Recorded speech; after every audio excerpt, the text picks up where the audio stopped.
Hello students, मैं आदित्य और आप सभी को मेरा YouTube channel Aditya physics classes Basantpur में स्वागत है। आइए आज हम लोग जानते हैं कूलॉम के नियम की सीमाएं। यदि ये वीडियो आपको अच्छा लगे तो इसे लाइक, सब्सक्राइब और अपने दोस्तों के बीच शेयर जरूर करिएगा। तो आइए हम लोग इसे शुरू करते हैं। तो देखिए, कूलॉम के जो नियम होते हैं ये केवल दो स्थिर आवेश के लिए ही संभव होते हैं।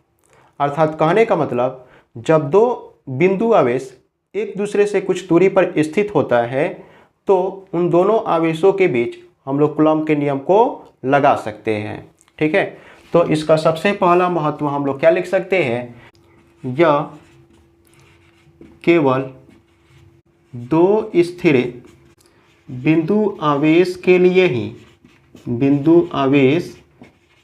ही संभव होता है।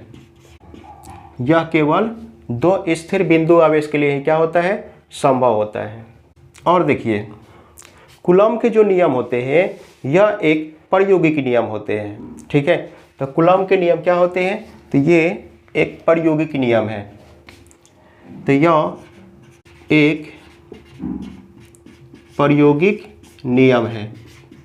देखिए, कूलॉम के नियम जो होते हैं कम से कम दूरी तथा अधिक से अधिक दूरियों के लिए संभव होते हैं, लेकिन 10 के पावर -15 मीटर से कम दूरी के लिए ये संभव नहीं हो पाते हैं, क्योंकि यहाँ पे नाभिकीय बल प्रभावित होने लगते हैं।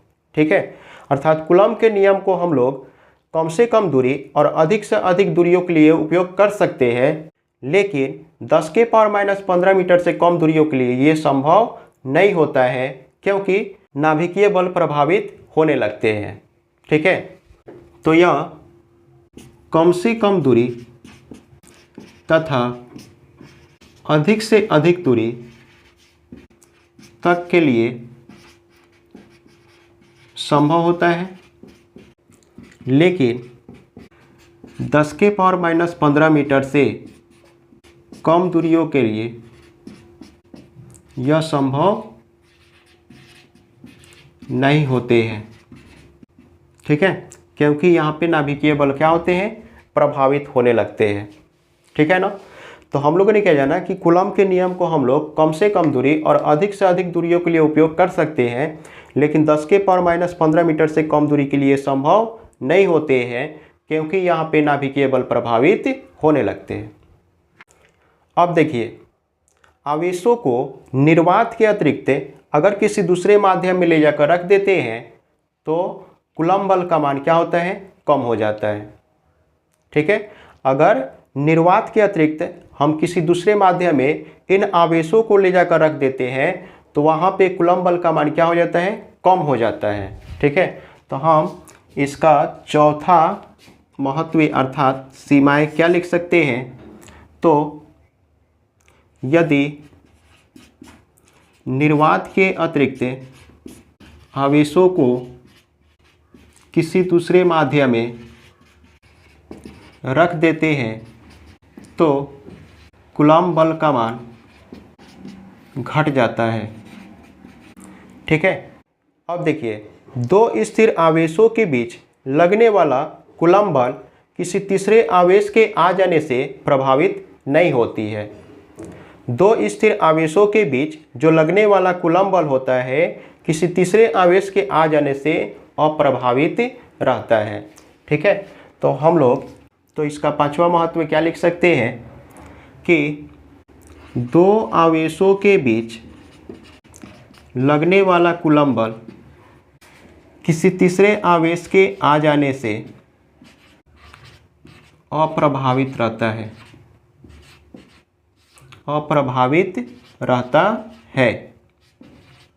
अर्थात कहने का मतलब, यह द्विवस्तु अंतःक्रिया बल होती है। यह द्विवस्तु अंतःक्रिया बल होती है। ठीक है, और देखिए, दो स्थिर आवेशों के बीच जो लगने वाले कूलॉम बल जो होते हैं वो दोनों आवेशों के मिलाने वाली रेखा के अनुदिश होती है। ठीक है, तो हम लोग कह सकते हैं कि दो आवेशों के बीच आवेशों के बीच लगने वाला कूलम्ब बल की दिशा दोनों आवेशों को मिलाने वाली रेखा के अनुदिश होती है।